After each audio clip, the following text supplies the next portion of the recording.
Bonjour, bonsoir mesdames et messieurs. Jeudi, c'est samedi 17 mai 2025 et c'est un plaisir comme d'habitude pour me capable servir. Magistrat Ribelon kap dirige ville d'Arbon tente justifier une série image qui déjà justifié tête yo qui voulait dire ça yo voulait dire. Dans image ça yo qui montre magistrat kap traîné, redi, maltraité yon série timoun haïtien sous base timoun sa yo illégal la déporté yo dans pays yo. Des journalistes dominicains te présent dans yon émission télévisée pour te analyser moment, analyser ça k'ap passé dans pays ya avec immigrants haïtiens yo, surtout avec timoun femme enceinte. Dans émission ça, journaliste ça yo te utilisé mot haïtien quand même parce que mot haïtien pas existé là bas ça, gouvernement haïtien pas au courant ça k'ap passé ya. Mais quand même dans tête yo pensé Haïti toujours un pays quand même, eh bien yo fait connaître si toutefois autorité haïtienne yo ta utilisé image ça yo contre diplomatie dominicaine nan, eh bien ça li pral pénaliser pays yo. Et yo dit c'est ya faute magistrat parce que image yo déjà justifié ça yo vle di yo pas bien trop effort pour yo faire. Et bien pour raison ça yo te obligé relé magistrat dans émission pour expliquer image ça yo qui ça yo vle di. Journaliste a te posé magistrat question comme ça pour te dire magistrat Ribelon n'a gade yon image côté ou maltraité yon série timoun ou redi yo ou traîner yo derrière.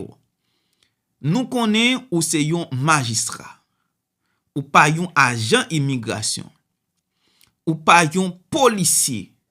Qui sa image ça yo vle di? Est-ce qu'on capable faire des lois pour compte et puis ou appliquer yo ou exécuter yo ou faire sauver? Magistrat te répond pour te dire moi pas violer aucune loi, pas ajouter aucune loi.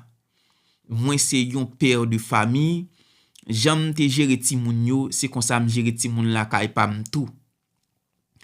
Timoun sa yo c'est une série timoun k'ap volé a fait moun, c'est une série timoun k'ap dormi n'importe qui côté nan nuit, y a fait yon paquet zak, et zak sa yo, pas vle dominicain attaquer yo. Pour raison ça, moi prend yo voye yo dans pays yo. Journaliste a te dit mais ça va expliquer là, c'est pas ça n'a regardé dans vidéo yo. Ça va expliquer là nous autre chose parce que dans vidéo yo nous va maltraiter timoun yo, prend yo, mettez yo dans une camionnette. Magistrat te dit timoun sa yo va regarder là, c'est une série délinquant. Timoun sa yo va regarder là, c'est une série violeur. Timoun sa yo wap gade la, pa gen timoun ki drôle passé yo. Li di timoun sa yo fait violer yon ti fi ki genye 11 ans la, nou pa ka kite bagay sa yo passé en bas yo. C'est kek nan mot magistrat li tap tente justifier tête li. Li fait timoun yo passé comme violeur, comme moun kap viole moun, comme moun kap attaquer moun nan nuit, comme moun kap fait tout zak qui nan pays. Malgré tout, journaliste a te dit ça yo pa kenbe comme bagay pour défendre tout. Yo rete timoun. Même lorsque t'a arrêté yo, ou pas gen droit pour filmer yo. Faut ou protéger identité yo. Ou pas te faire ça. Li dit ou connaît ça capable mettre pays nous dans gros danger. Et bien mesdames et messieurs, journalistes yo pas accepté avec magistrat. Bien que en Haïti, ta semblé pas trop gen journaliste non pour moment parce que bouche nèg ta semblé occupé, ta semblé pas trop gen moun k'ap défendre droit moun non pour moment. Pierre Espérance et Marie-Hélène Gilles et Samuel Madistin, monsieur dame ça on pas trop tande nous non parce que dans moment Haïti besoin nous comme si moi pas gen massacre encore, droit moun pas violé. En entendez ensemble mesdames et messieurs comment magistrat Ribelon li tap répondre question ça, il tap tenter justifier. Elle dit ça le fait si c'est pour le faire yo, la refait encore et la refait encore parce que faut li protéger pays. Alors, li pas penser si ou t'a relé dans émission hein, li pas préparé pour ça. Et si ou attendre langage li ou ouais c'est langage un gogom. Si ou attendre langage li ou ouais son nèg qui brutal qui parler, son nèg qui pas soumettre, son nèg qui ta semble par contre ça que les diplomatie à tout. Comme déjà gen quelques organisations locales, à organisation internationale qui déjà pas enquêté sur image ça yo pour yo connaître comment yon magistrat li fait tête li passer comme un agent de l'ordre côté la arrêté moun, la prenti moun, la maltraité moun. Entendez comment ça t'est passé dans émission hein, parce que yo pas joué avec magistrat pendant interaction ça yo. Entendez émission hein.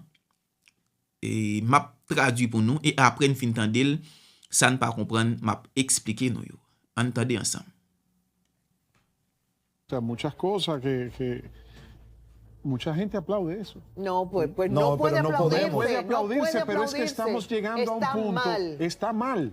Pero lo que te quiero dejar dicho es que cuando se exacerban los ánimos, la lucha... Pero ¿dónde está el Ministerio Público, Víctor? Porque el Ministerio Público debe llamar a este... No, pero no solamente eso. Debe La llamar Dirección General de Migración. La Dirección General de Migración. ¿Dónde ¿Dónde está Conani? Para decirle que aunque esos niños sean haitianos, deben ser tratados de manera muy especial y llamar a las autoridades que son competentes para que sean llevados a su país. Pero mira cómo él arrastra a los niños, a adultos, a jóvenes y anda con un arma en la mano y dice, vociferando, 5 días y el que no salga en 5 días.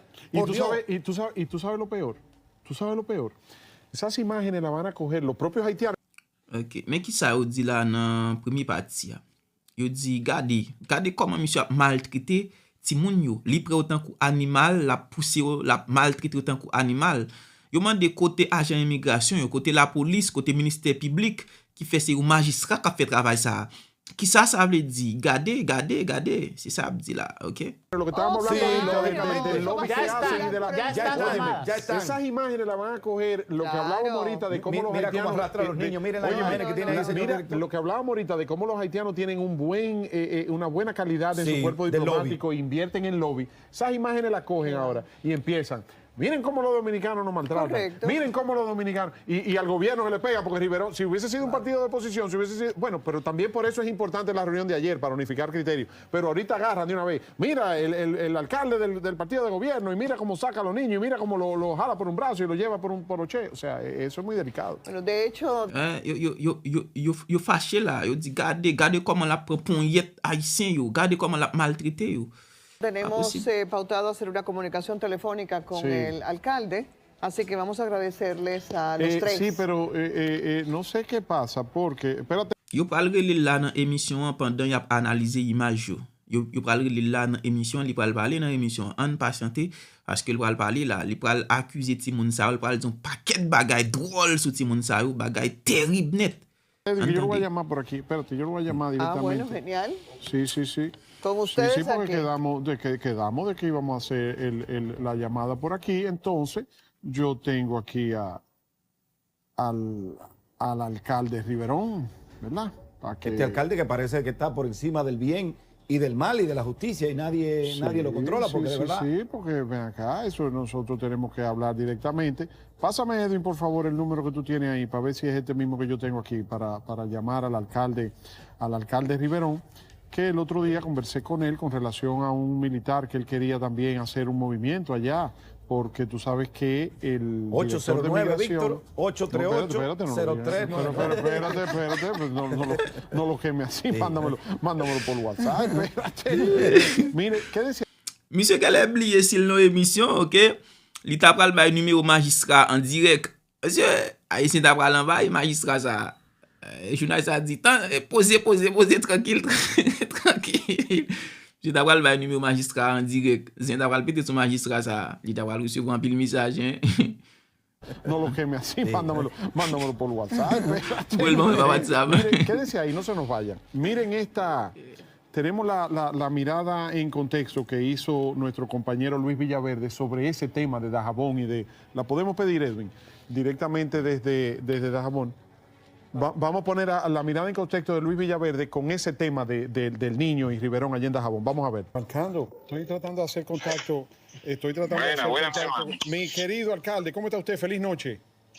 Sí, bien, gracias, igual. Alcalde, le estamos llamando directamente desde Radio Televisión Dominicana. Edwin me pasó porque le estaba tratando de localizar para la entrevista que teníamos pautada con usted, pero preferimos hacerlo por aquí para analizar con usted aquí en el estudio, Lisette Selman y un servidor, sobre el tema de los niños y la situación que se presentó allá. Que sabe que con eso nos van a dar hasta con el cubo el agua, los haitianos en los organismos internacionales, acusándonos de violar los derechos humanos, porque usted agarró a esos niños así, y entonces ya usted se imaginará lo que van a hacer con esas imágenes. Es que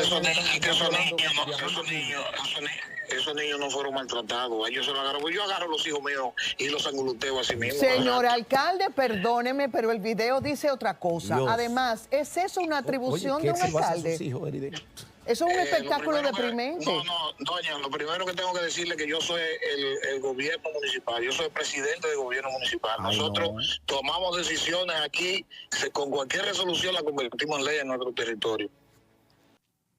Ok, mais qui ça, monsieur dit là?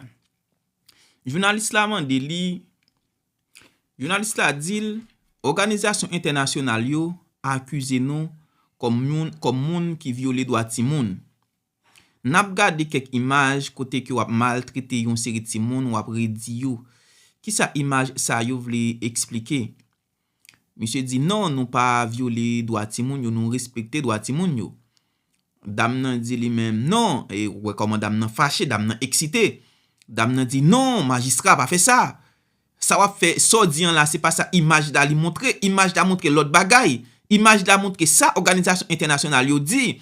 Est-ce que ça c'est rôle yo magistrat?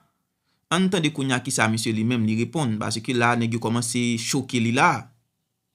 Tengo que decirle que yo soy el gobierno municipal, yo soy el presidente del gobierno municipal. Nosotros tomamos decisiones aquí, con cualquier resolución la convertimos en ley en nuestro territorio. Sí, los gobiernos de las ciudades ciertamente son la ley en los municipios. Sin embargo, ese aspecto que ha sido un espectáculo deprimente, denigrante e inhumano, no puede convertirse en ley cuando hay organismos encargados de ese tipo de tareas. Además, los niños, no importa si son legales, ilegales o lo que fuera, tienen derechos, incluido, y eso está por ley, el de preservar su identidad, pero ahí había alguien grabándole en lo que estaba planificado. Entonces, eso no puede ser, eso es inaceptable. Ok. Journaliste Fia qui senti ça déranger li dit monsieur dit comme ça moi c'est chef d'état dans ville d'Abon, c'est moi qui pour faire respecter loi yo. Et dame nan dit ou là pour faire respecter loi yo, oui nous accepter ça. Mais ou pas moun qui ka crier loi yo. Ou pas qu'à lever un bon matin pour crier loi yo, ou fait tout passer comme agent immigration, ou fait tout passer comme policier pour arrêter moun. Il dit ça pas fait aucun sens. Il dit gardez ça son bagay qui planifié tout. Parce que imaginez ou maltraiter ti moun yo et ou fait filmer en même temps. Il dit ça c'est un bagay qui planifié, ça non pas capable accepter le nan pour faire comme ça. C'est comme ça journaliste t'a tenté défendre droit ti moun yo. M'pa aimer les dit ap défendre droit ti moun. Ti moun dans tout pays dans monde là. OK? C'est comme ça journaliste t'a dit monsieur, ou pas ka fait tête ou passer comme nous tout puissant. Et n'a regardé monsieur montrer c'est un tout puissant, il dit oui, c'est un même qui chef d'état dans zone nan, faut me faire respecter loi. Mais ou faire respecter loi, mon pas ka faire loi yo. Ou pas qu'à lever un bon matin et puis ou fait loi, ou fait accepter, ou exécuter là encore. C'est pas possible. Entendez qu'on qui ça, monsieur, il va répondre. Parce que la défense ni là. Nous, la défense ni là. En derechos, incluido, y eso está por ley, el de preservar su identidad. Pero ahí había alguien grabándole en lo que estaba planificado. Entonces, eso no puede ser, eso es inaceptable. Yeah, ou t'as supposé ou protéger identité ti moun yo, mais ou fait yon moun a filmer, ça son bagay qui planifié, nous pas accepter ça nan men. Ese grupo de Angelito ayer violó a una niña de 11 años en el cementerio. ¿Dónde están las pruebas? ¿Y las pruebas y la denuncia? No, las imágenes están, las tenemos también. Alcalde, Violaron a una niña de su misma, por suerte de su misma nacionalidad, por suerte de su misma nacionalidad. Porque si hubiese sido dominicana, la cosa hubiese sido otra. Alcalde, una preguntita. Sí. ¿Dónde están esos niños ahora mismo? ¿Qué usted hizo con ellos? ¿Y dónde fue que se... O sea, explíquenos el contexto en el que se desarrolló No, esa acción. lo llevamos a... Porque, oye, todo se produjo de manera espontánea. La gente cree que quizás nosotros hicimos eso. Los periodistas siempre, cuando yo salgo de mi casa, muchas veces nos persiguen porque saben que nosotros estamos siempre activos con el tema, especialmente del tema de los haitianos. Vimos a esos haitianos acostados, como eso de las 8, de las 9 de la mañana, y nos tiramos al lugar. Ahí nosotros lo despertamos de manera brusca, no fue que lo maltratamos, le dimos golpes, nada de eso. De ahí lo llevamos a migración, lo montamos en nuestra camioneta, lo llevamos a migración, y migración, que tiene una unidad de CONANI, lo deportó a Haití. Bueno, de esos, 2 de ellos se tiraron de la camioneta, pero ya esos muchachos están aquí otra vez de nuevo, porque son gente que son muchachos ya.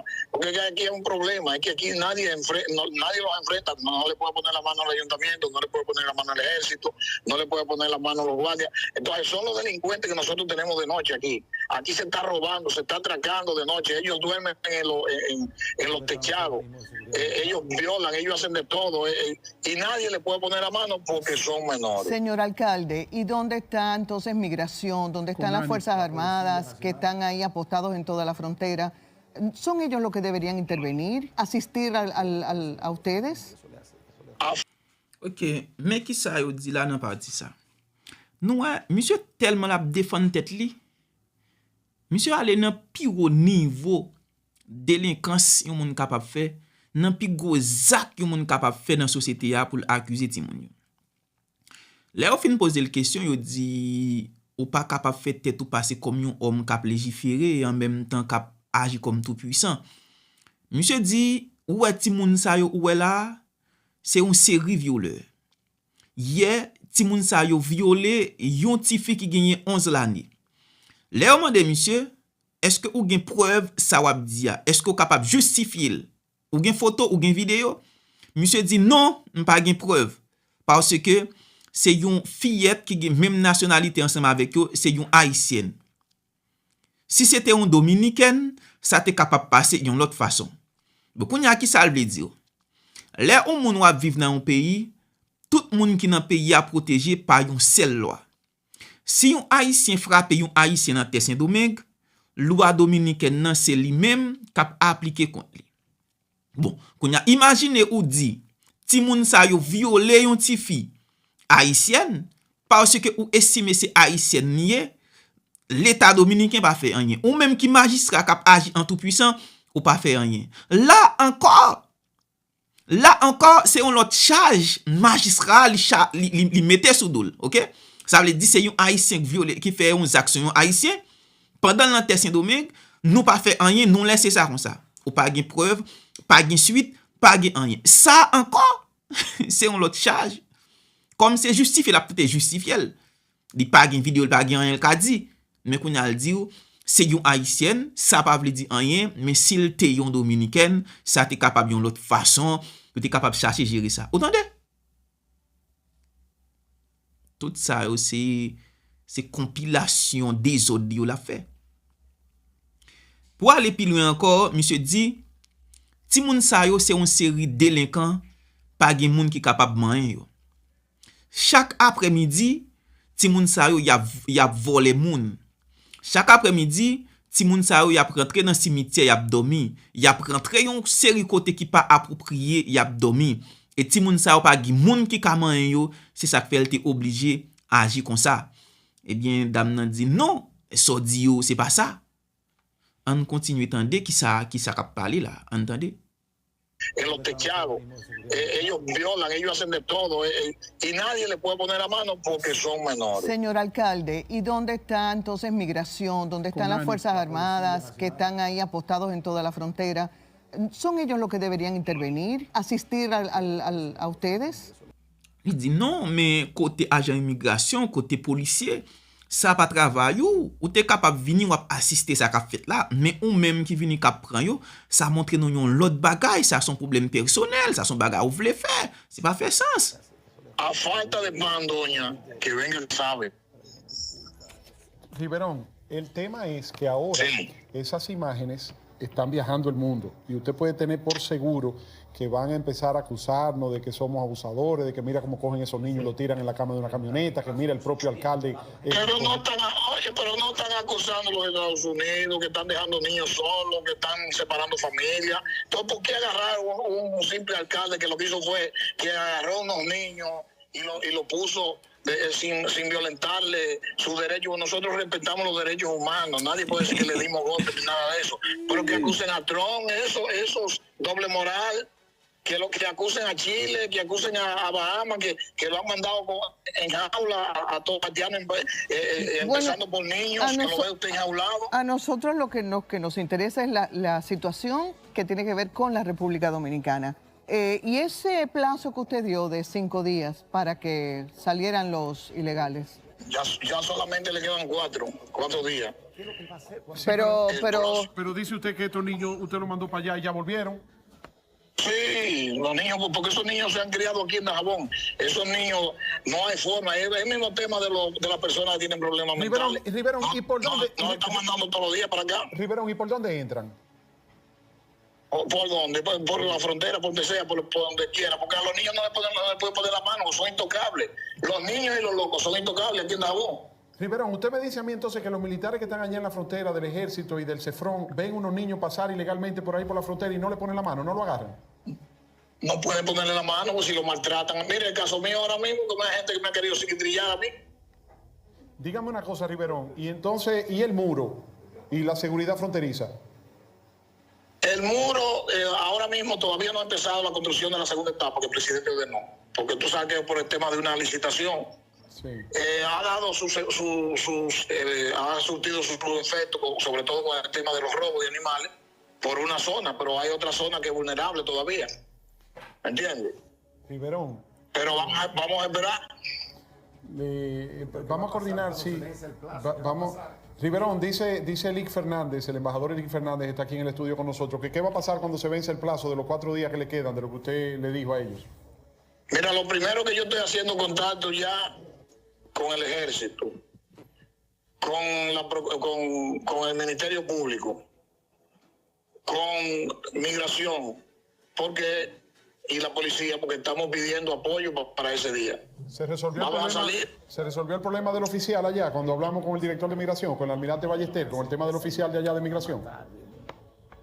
¿Cuál? El tema que usted había denunciado con relación al oficial de Migración allá para darle mayor apoyo a ese tema. No, ese muchacho ahora lo que lo metí yo en problemas, porque yo lo pedí, ahora lo tienen hasta sentado, como hubiera hasta lo pensiones.